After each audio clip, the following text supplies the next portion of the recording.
오늘 요한복음 15장 18절에서 27절 본문 말씀으로 세상이 너희를 미워하느니라 라는 제목으로 같이 말씀 나누겠습니다. 오늘 본문 이전의 주제와 그리고 지금 주제가 상반됩니다. 오늘 본문 이전에 지난번에 우리가 살펴봤던 본문에서는 예수님께서 제자들끼리 서로 사랑하라, 하나가 되라고 당부하시는, 명령하시는 말씀을 주셨습니다. 세 계명이다. 내가 너희를 사랑한 것 같이 너희는 서로 사랑해라 라고 어떻게 보면 유일한 계명을 주십니다. 유일한 계명이지만 그 안에는 많은 것들이 담겨 있겠죠. 하지만 너희는 서로 사랑하고, 예수를 믿고 예수를 따르는 제자들은, 교회는 서로 사랑하고 온전한 하나가 되어가는 반면, 오늘 본문에서는 그럼 예수를 믿지 아니하는 세상은 어떻게 하느냐에 대해서 그래서 상반된 대주적인 이야기를 하고 있는 것입니다. 물론 오늘 본문에서 이야기하고 있는 세상의 포커스는 지금 예수님 앞에 있는 제자들에게 대한 1차적인 그 세상은 유대인들입니다. 유대인들이 결국에 성경을 가지고 교회를 핍박하고 그리고 예수의 제자들을 비난하고 핍박했기 때문에 1차적으로는 이 유대인들, 하나님의 말씀을 가지고도 예수 그리스도를 부인했던 자들, 이 사람들이 1차적인 대상이지만 그럼에도 불구하고 이것은 1세기에 있었던 유대인들만을 가리키는 단어는 아닙니다. 이 세상은 하나님을 모르는 자들, 예수 그리스도의 복음을 모르는 자들, 불신자들, 이 세상 사람들을 전부 다 포괄할 수 있는 내용입니다. 그래서 1차적으로는 제자들에게 주신 말씀이지만 우리에게도 똑같이 적용되는 말씀이다라고 볼 수가 있습니다. 18절 19절 보면 세상이 너희를 미워하면 너희보다 먼저 나를 미워한 줄을 알라. 너희가 세상에 속하였으면 세상이 자기의 것을 사랑할 터이나 너희는 세상에 속한 자가 아니요 도리어 세상에서 나의 택함을 입은 자인 고로 세상이 너희를 미워하느니라. 제자들을 앞으로 세상이 미워하는 일이 발생할 것인데 그 일이 발생할 때 너희는 나를 미워한 줄로, 먼저 나를 미워한 줄로 인식을 하라라고 이야기하는 거죠. 너희를 미워하는 것 같지만 사실은 세상은 나를 미워하고 있는 것이다. 세상이 예수를 미워한 궁극적인 이유는 요한복음 7장 7절에 보면 예수님께서 세상의 행위가 악하다고 증언했기 때문이다 라고 이야기를 합니다. 그러니까 예수님은 이 세상을 쳐다보고 악하다, 너희들이 잘못된 길을 가고 있다, 죄 가운데 있다 라는 사실을 지적을 하셨고, 그 지적을 했을 때 이들이 발끈했다는 거죠. 그것이 계기가 돼서 예수님을 미워할 뿐만이 아니고 이제 예수를 따르는 제자들까지도 미워하게 될 거다. 그래서 너희를 미워하면 너희를 미워한 게 아니고 1차적으로 나를 미워한 것, 그것부터 먼저 기억을 해라. 나를 미워하고 있는 거구나. 왜 그렇습니까? 그거를 상정하고 있는 근본적인 배경은 예수님과 그들의 제자가 걸어가는 길이 같기 때문이에요. 그렇기 때문에 제자들을 미워한 게 아니고 그 길을 먼저 가시고 그들에게 그 길을 따라오게 하신 예수를 미워하는 겁니다. 제자들을 미워하는 줄 알았는데, 교회를 미워하는 줄 알았는데 예수를 미워한 것이에요. 이건 앞으로 예수님을 미워하는 것이 아버지를 미워하는 거예요. 예수를 영접하는 것이 아버지를 영접하는 것이요, 예수를 대적하는 것이 아버지를 대적하는 것, 이것과 또 똑같습니다. 우리가 예수를 따르는 제자, 교회로서, 진짜 성도로서 믿음의 길을 걸어가고 있다면 세상이 우리를 비난할 수 있는데 그 비난은 우리가 아니고 더 근본적으로는 예수를 비난하고 있는 것이다. 그래서 너희를 미워하면 너희보단 먼저 나를 미워한 줄을 알라. 그러면서 그리스도를 따르는 이들이 세상으로부터 미움을 받는 이유에 대해서 더 구체적으로 이야기를 합니다. 너희가 세상에 속하였으면 세상이 자기의 것을 사랑할 터이나 너희는 세상에 속한 자가 아니요 도리어 세상에서 나의 택함을 입은 자인 고로 세상이 너희를 미워하는 것이다. 결국 세상을 살아가는 그들의 삶, 세상을 살아가는 그들의 사상, 그들의 가치, 그들의 기준, 이것이 세상과 다르다는 것입니다. 그들과 똑같다면, 예수를 따르는 제자들의 삶이 세상과 똑같다면, 예수를 따라가는 제자의 가치가 세상 사람들의 가치와 똑같다면 사실 그들을 미워할 이유가 없는 것이죠. 예수를 따르는 제자는 이 세상에 살고 있지만 이 세상에 속하지 아니한 자입니다. 그렇기 때문에 너희는 세상의 것이 아니다. 만약에 너희가 세상이 자기의 것이라고 인식을 했다면 너희를 미워할 리가 없는 것이지만 너희가 세상에 속한 자가 아니기 때문에 세상은 너희를 미워하는 것이다 라고 이야기를 합니다.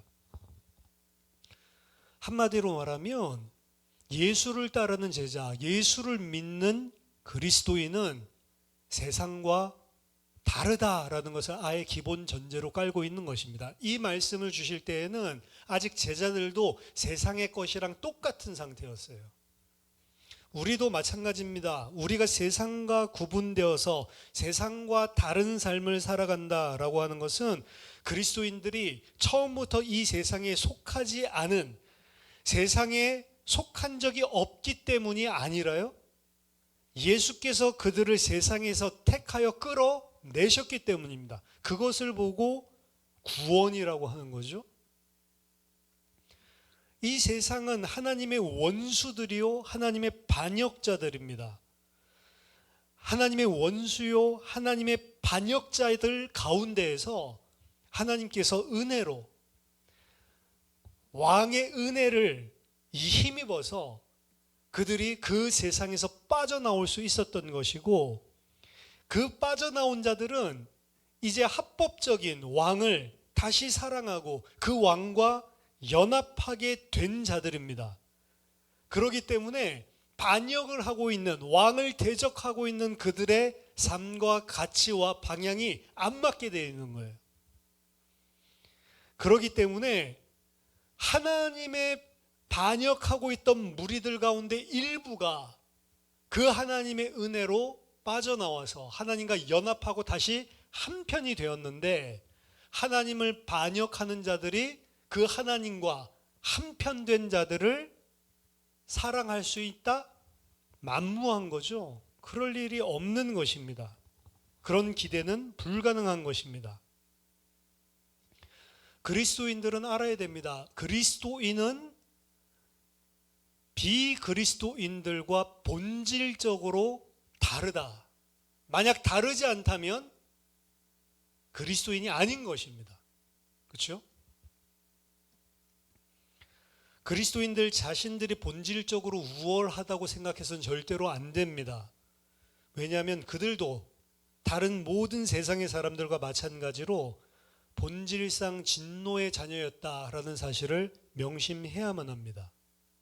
하지만 그들이 이제 그리스도인이 됐다라고 하는 것은 이 세상과 구분되어지는, 이 세상으로부터 빠져나온 외인의 새로운 신분을 획득했다라고 하는 것이기 때문에 이 세상과 맞지 않게 돼 있고요, 이 세상은 자기들을 떠나서 외인의 삶을 살고 있는 반역자들, 그들 세상에서 봤을 때 우리가 반역자가 되는 거죠.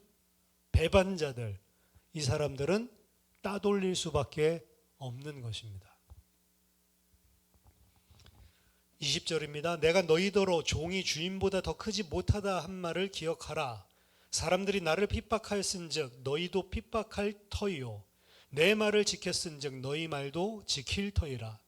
그러나 사람들이 내 이름을 인하여 이 모든 일을 너희에게 하리니 이는 나 보내신 이를 알지 못함이니라.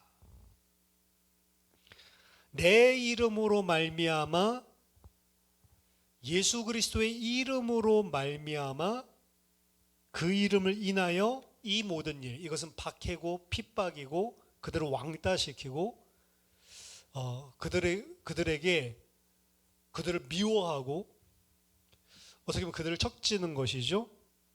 내 이름으로 말미암아, 내 이름을 인하여, 이 말은 나로 말미암아.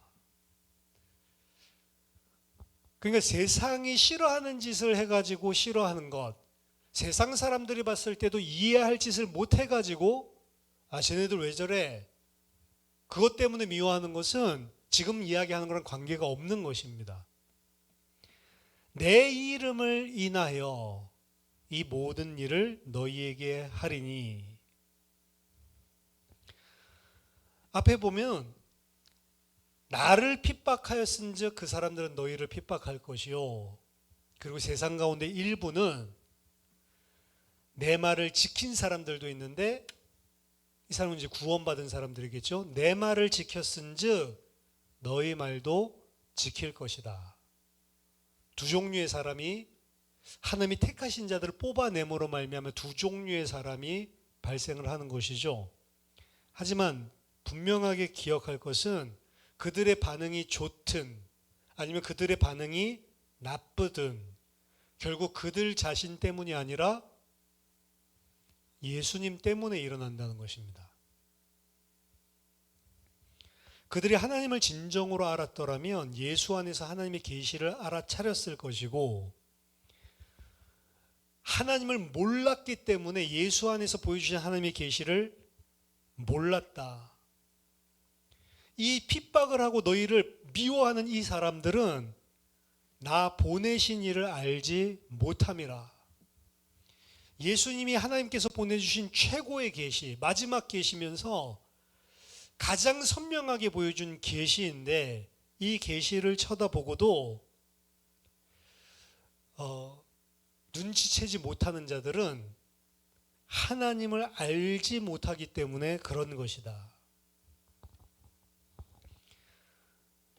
진짜 그들이 하나님을 알았더라면 그들은 하나님이 보내신 하나님의 계시를 알아차렸을 것이다. 그러므로 예수가 누군지 알아차리지 못하는 것은 뭘 의미하냐? 하나님을 모른다는 것을 의미할 뿐이에요. 내가 예수가 누군지 몰랐습니다. 나중에 변명할 거리가 없는 것입니다. 그들이 아무리 항변할지라도 결국 그들은 하나님을 모른다라는 것을 증명할 뿐입니다.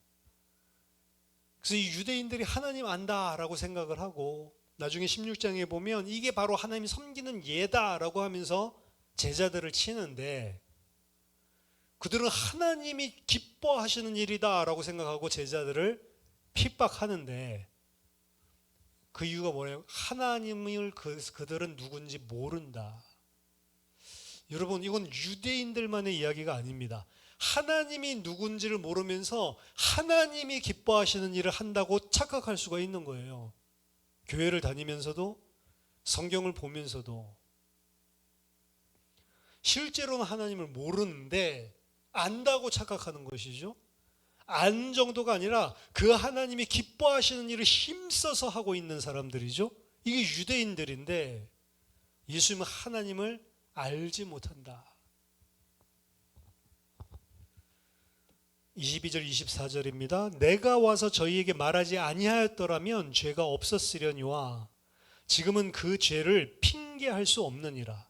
나를 미워하는 자는 또 내 아버지를 미워하느니라. 내가 아무도 못한 일을 저희 중에서 하지 아니하였더라면 저희가 죄 없었으려니와 지금은 저희가 나와 및 내 아버지를 보았고 또 미워하였도다. 자, 22절. 내가 와서 말씀을 주지 않았더라면 그들에게 죄가 없었을 것이지만 내가 말씀을 줬기 때문에 지금은 그 죄를 핑계할 수 없느니라. 자, 본절의 취지는 예수님께서 오지 않았더라면 그 사람들은 죄 없는 온전함의 상태 속에서 계속 살았을 것이다 라는 취지가 아닙니다.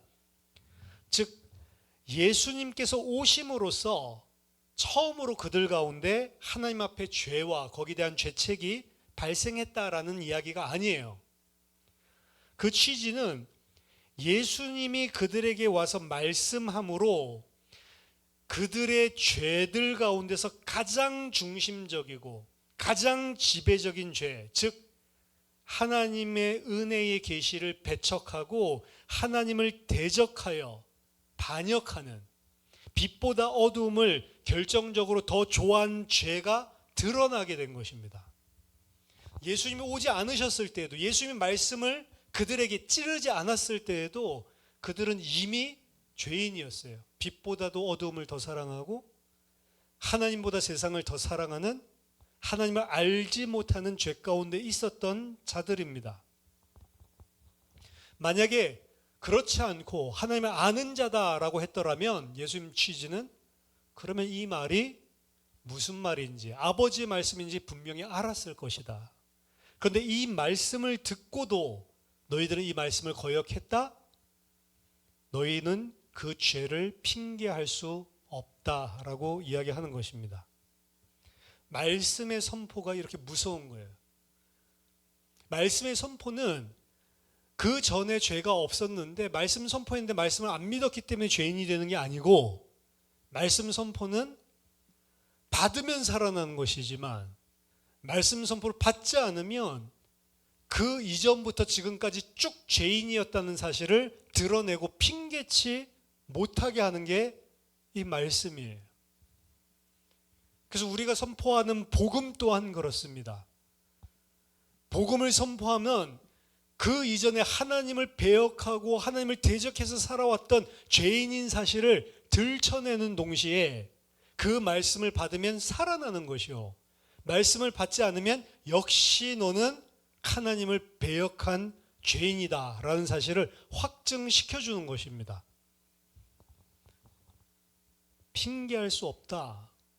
예수님의 말씀 때문에 24절에서는 내가 아무도 못한 일을 저희 중에 하지 아니하였더라면 죄 없었겠지만 내가 한 그 일을 인하여서 그들은 더 이상 핑계치 못한다.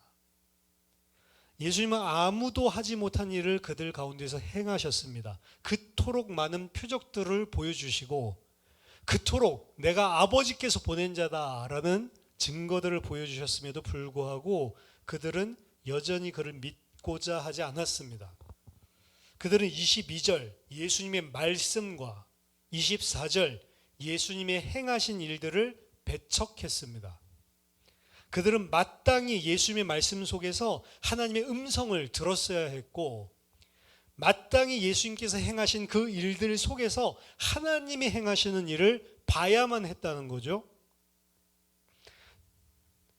따라서 예수님을 미워하는 것은 하나님을 미워하는 것이 되고, 예수님을 영접하는 것은 그의 아버지 하나님을 영접하는 것입니다. 요한복음 13장 20절 내가 진실로 진실로 너에게 이르노니 나의 보낸 자를 영접하는 자는 나를 영접하는 것이요 나를 영접하는 자는 나를 보내신 이를 영접하는 것이니라.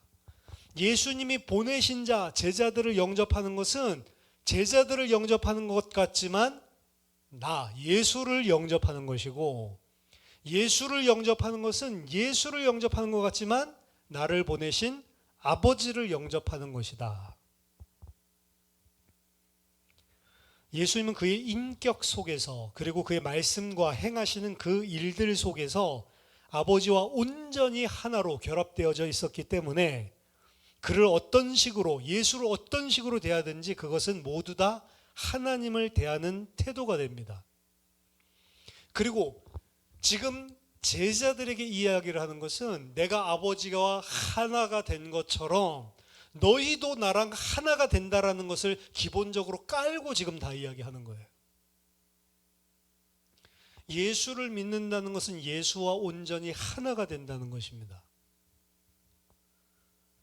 그렇기 때문에 그들이 제자들을 미워하면 그건 예수님을 미워하는 것이고, 예수님은 아버지 하나님과 온전히 하나이기 때문에 예수님을 미워하는 것은 하나님 아버지를 미워하는 것이다. 이게 다 연결되어 있는 거죠. 그들은 어떠한 핑계로도 자신들의 죄를 빠져나갈 수 없다라고 선언하고 계십니다.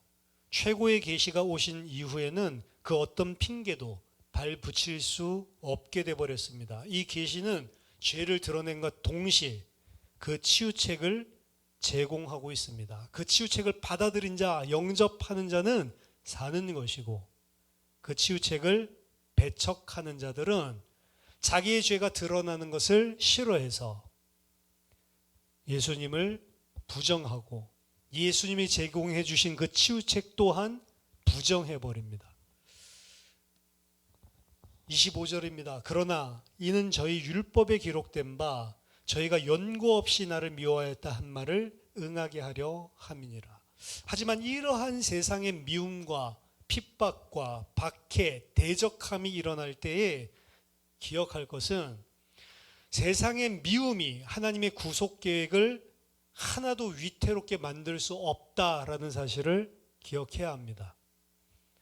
시편 69편 4절을 오늘 인용하고 있는 것입니다. 시편 69편 4절에서는 무고히 나를 미워하는 자가 내 머리털보다 많고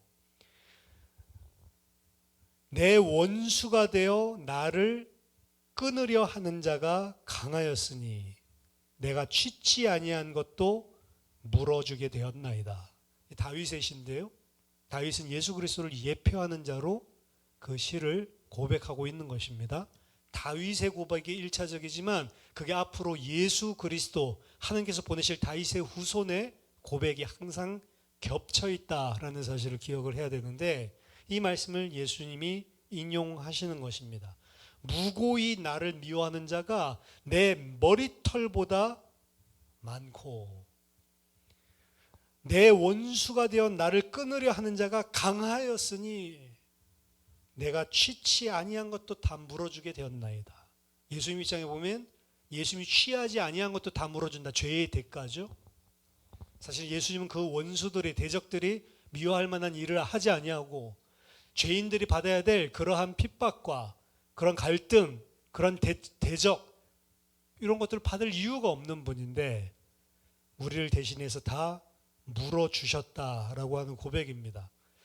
시편의 이 시편을 인용하면서 이러한 일이 발생한 것은 나에게 발생하고 너희들에게도 발생할 것인데 이것은 우연히 생긴 사건이 아니고 하나님의 구속 계획 속에 다 예견된 내용들이었다. 그래서 그런 일들이 일어나면 이상하게 생각하지도 말고 그런 일들이 일어났을 때 당황하지 말고 담대하라라고 하는 거죠. 26절, 27절 내가 아버지께로서 너희에게 보낼 보혜사 곧 아버지께로서 나오시는 진리의 성령이 오실 때에 그가 나를 증거하실 것이요 너희도 처음부터 나와 함께 있었으므로 증거하느니라. 자, 이 마지막 26절, 27절에서 왜 세상이 그러면 제자들을 미워하는지 가장 핵심적인 이유가 등장합니다. 그게 뭐죠? 성령께서 나를 증언하신 것처럼 너희도 나를 증언하기 때문에 세상이 미워하는 거예요. 여러분, 우리들이 그리스도인으로서 살아간다라고 하는 것은 이기적인 삶을 사는 게 아니잖아요. 세상의 윤리와 도덕 기준에서도 봤을 때 진짜 바른 그리스도인이라면 다 감탄하게 돼 있는 삶입니다. 사실은 웬만한 종교인들보다도 지금 종교인들은 구원이 딸려 있기 때문에 열심히 해요.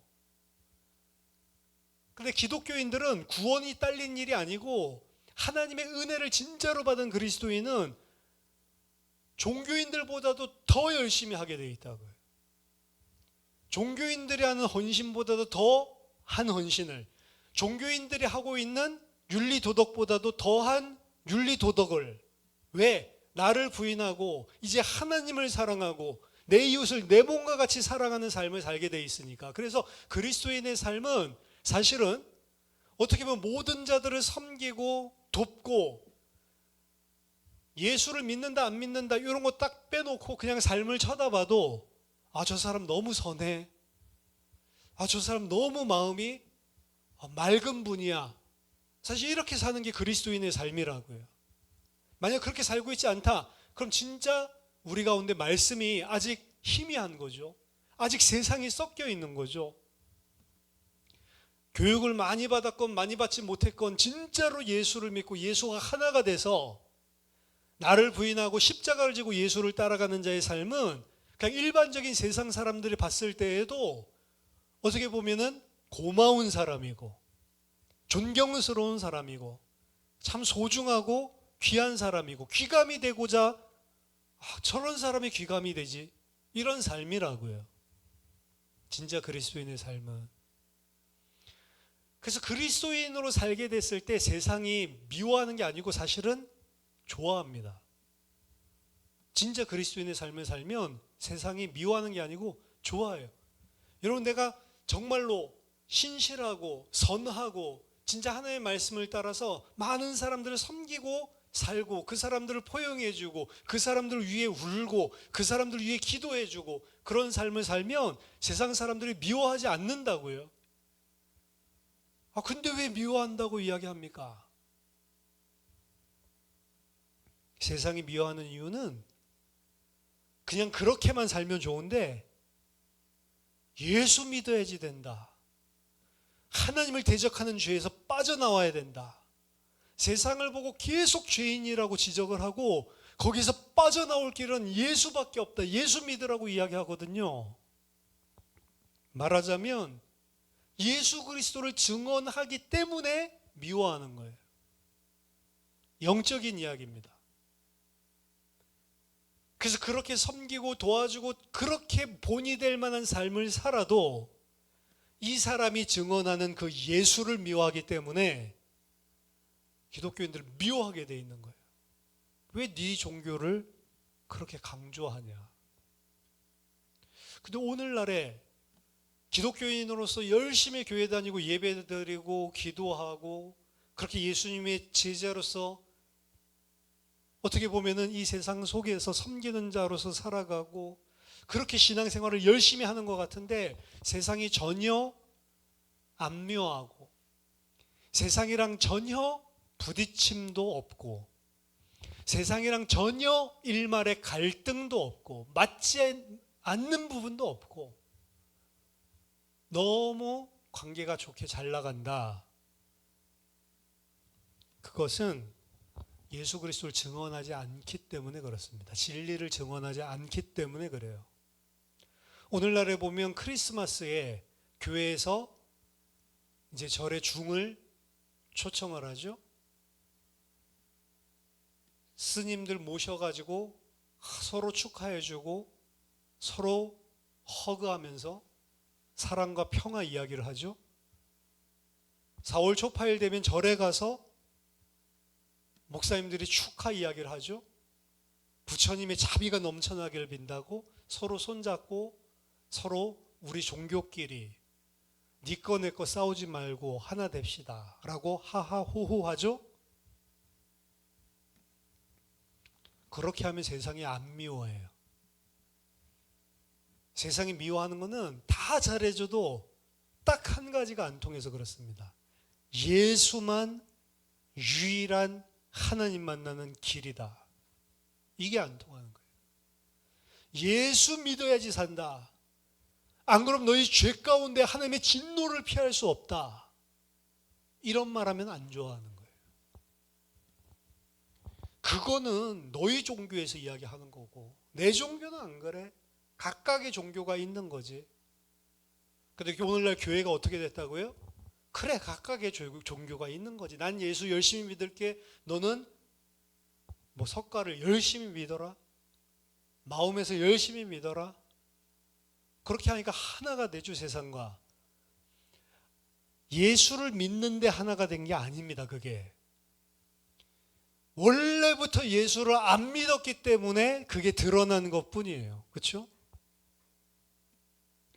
진짜로 예수를 믿으면 그렇게 될 수가 없어요. 진짜로 예수를 믿으면 그들을 보고 안타까워야 돼요. 부처님 오신다니까 축하해 줄 게 아니고 안타까워야 돼요.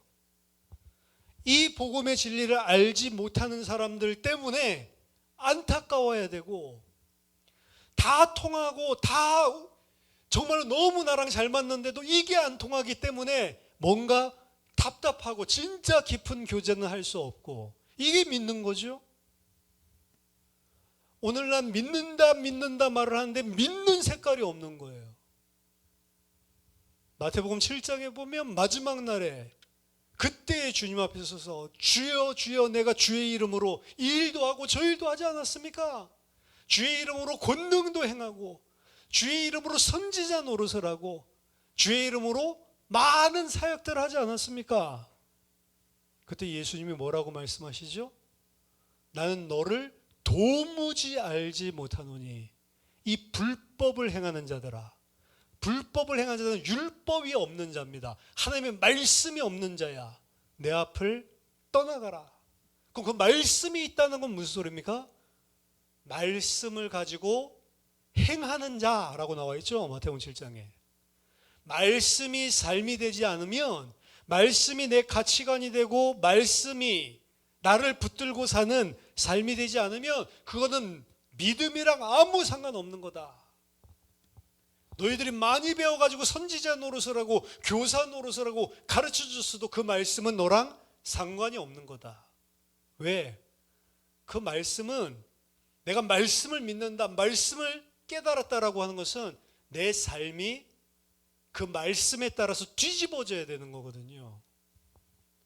뒤집어진다는 건 무슨 소리냐? 이전에 살아왔던 세상의 가치관, 사상, 이론, 생각이 하나님의 말씀으로 다 뒤집어져, 둘은 섞일 수가 없는 겁니다. 기름과 물에다가 기름을 넣든지 기름에다가 물을 넣든지 반드시 안 섞여요. 아무리 휘저어놔도 조금 지나면 분리가 됩니다.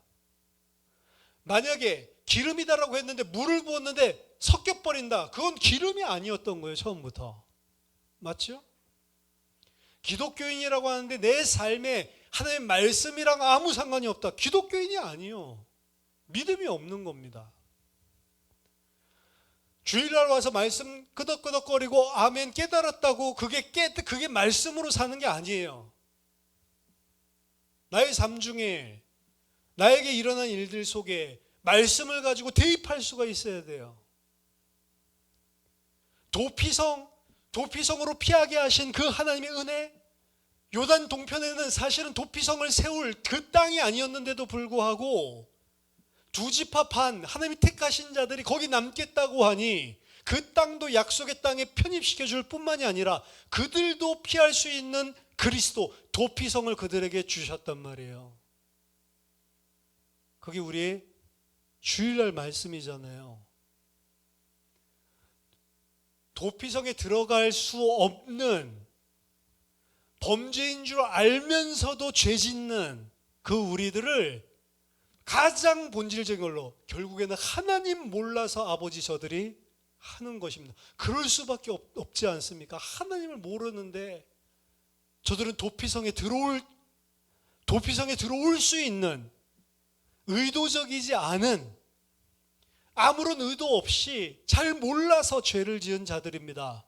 주여 저들의 죄를 사하여 주옵소서. 우리를 도피성 안으로 들어갈 수 있는 신분을 허락해 주시는 거예요, 은혜로. 그리고 들어왔을 때 우리가 살아나서 하나님의 기업을 받을 수 있도록 대제사장이 십자가에서 죽으신 것입니다. 은혜죠? 그러고 나서 그 도피성으로 모든 사람들이, 모든 죄 지은 자들이 신속하게 올 수 있도록 너희들은 도로를 수축해라. 14m 되는 대로를 만들어라. 그럼 이번 한 주간에 이 말씀을 받고 여러분들이 사는데 그 말씀이 여러분들이랑 무슨 상관이 있습니까? 무엇을 선택하고 행동할 때마다 이 나의 선택과 행동이 하나님이 택하신 사람, 아직 예수 그리스도를 모르는 사람, 아직 도피성에 들어오지 못한 사람을 위해 내가 대로를 수축하고 있는가? 이것이 많은 사람이 그리스도께로 올 수 있도록 그 길을 닦는 일인가? 아니면 그 길 위에 걸림돌을 세워놓는가? 그 생각을 일주일 내내 사건들마다 문제마다 좋은 일이 생겼을 때마다 하는 게 말씀으로 사는 삶, 말씀을 행하는 삶이잖아요.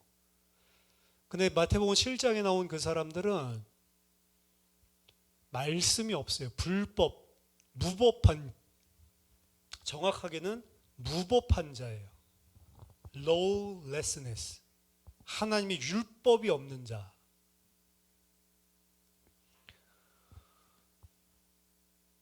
아니요, 율법이 있는데요. 우리가 주의 말씀을 가지고 선지자 노릇했는데요. 내가 말씀을 선포하고 가르쳤는데요. 근데 예수님 뭐라고 이야기하시죠? 그 말씀을 듣고 행하는 자가 구원받을 자다. 그들은 많이 가르쳤지만, 많은 걸 알고 있었을지도 모르겠지만 그들의 삶은 세상이랑 똑같았다는 것입니다. 세상이 미워할 리가 없는 거예요. 본인들도 세상을 사랑하고 세상도 그들이 자기의 것이므로 본인들을 사랑하는 것입니다. 그렇기 때문에 세상에서 살아갈 때의 모든 판단과 기준은 세상이랑 그냥 똑같은 거예요. 하나님 말씀이 없습니다. 세상과 구분됨이 없어요. 하지만 내가 너희를 택해서 세상에서 불러낸 것은 세상과 다르게 하려는 것이에요. 예수님은 세상과 달랐습니다. 그렇기 때문에 세상이 미워했어요. 예수님을 따르는 제자도 세상으로부터 미움을 당할 것이다. 근데 지금 요한복음 10, 요한이 이 말을 쓰고 있는데 지금 이 고별 설교를 듣고 있는 이 순간의 제자들은 세상과 똑같은 상태. 본인들도 세상을 사랑하고 세상도 그들을 사랑해서 구분이 없는 상태. 하지만 요한이 이 요한복음을 쓰고 있을 때에는 세상이 교회를, 제자를, 그리고 본인을 미워하는 게 무엇인지를 철저하게 보고 있을 때, 그때 지금 이 말씀을 쓰고 있는 겁니다. 요한의 마음속에 무슨 생각이 들었을까요? 제가 생각해 보면 내가 주님과 하나가 되었구나. 지금 당하고 있는 박해나 세상의 미움이 견디기 힘든 것이 아니고 이 말을 쓸 때에 그렇지, 내가 예수님과 하나가 되었구나. 기뻐했을 것 같아요. 세상이 너희를 미워하면 나를 미워한 줄 알라. 내가 예수님이랑 완전히 하나가 되었구나. 우리 주님이 아버지와 하나가 되었던 것처럼 내가 주님과 하나가 되었구나.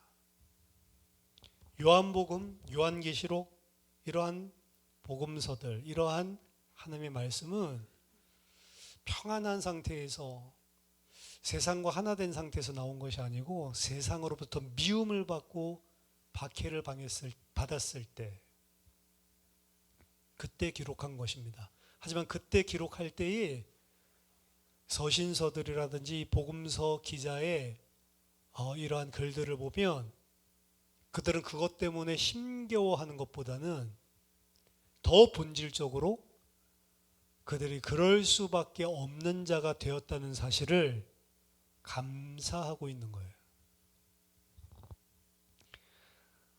너희를 미워하는 세상, 세상이 우리를 미워할 것입니다. 왜? 세상에 속하지 아니하였기 때문에. 왜? 더 중요하게는 이 세상에 복음을 증거하기 때문에. 저와 여러분들이 그리스도의 제자로 살게 되는 진짜 믿음의 사람이 되기를 예수 그리스도 이름으로 축원합니다. 기도하겠습니다. 살아계신 하나님 아버지, 은혜를 감사드립니다. 내가 세상에서 빠져나와서 예수 그리스도와 하나 됐는지 하나님 나를 살펴보게 하시고, 하나님 이 땅 살아가는 동안 그리스도인으로 살게 하여 주시옵소서. 이 세상과 맞지 않고 이 세상에게 미움을 당하고 이 세상이 나를 핍박한다 할지라도 하나님 그리스도인으로 주님과 하나가 되어 살게 하여 주시옵소서. 그들을 향하여 그들을 살릴 수 있는 말씀을 하나님 선포하고 증언하는 증인이 되게 하여 주시옵소서. 예수 그리스도 이름으로 기도하옵나이다. 아멘.